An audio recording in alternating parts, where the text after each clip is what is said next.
চোখ স্ক্রিনে আর আঙুল কিবোর্ডে, কম্পিউটার, ল্যাপটপ, মোবাইলে লাগাতার টাইপিং, আর এতেই বাড়ছে হাতে বাতের আশঙ্কা।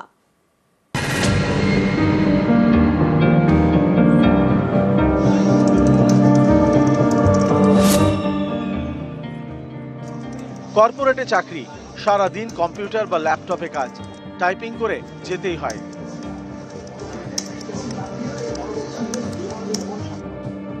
অনেকে আবার মোবাইল ফোনে ব্যস্ত, সেখানেও টাইপিং।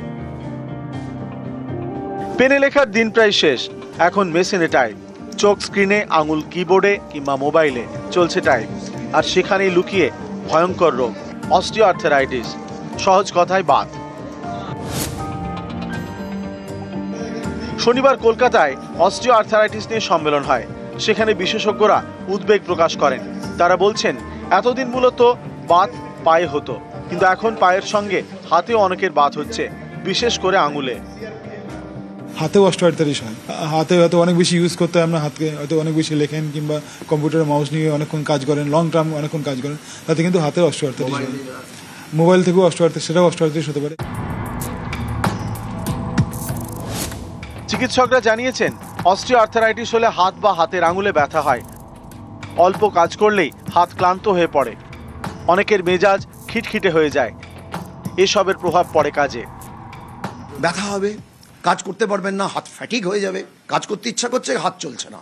এটা হাতের অস্টিওআর্থারাইটিসের একটা লক্ষণ, এবং এটা কর্পোরেট সেক্টরে ভীষণ বেশি পাচ্ছি। এই ব্যথাতে, যন্ত্রণাতে মাথা কাজ করছে না, জাজমেন্ট এরর হচ্ছে।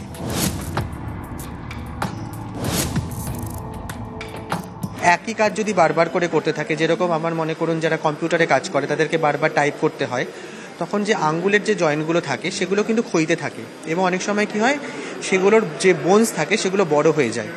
এবার যেটা খুব ইম্পর্টেন্ট সেটা হচ্ছে যে রেগুলার ব্যায়াম করা, একই পজিশনে না থেকে পজিশনটাকে চেঞ্জ করা। সবাইকে মনে রাখতে হবে যে দিনের একটা নির্দিষ্ট সময় ব্যায়ামের জন্য রাখা, এবং সেই ব্যায়াম হতে পারে যোগা, স্ট্রেচিং এক্সারসাইজ, মেডিটেশন।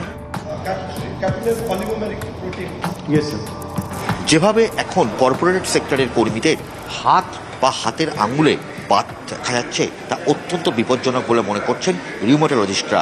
আর সেখান থেকে তারা বলছেন যে বাতে আক্রান্ত হলে বা অস্টিওআর্থারাইটিসে আক্রান্ত হলে কোনো টুকটাক নয়, কোনো ভুল চিকিৎসা নয়, সরাসরি রিউমাটোলজিস্টের দ্বারস্থ হওয়া উচিত।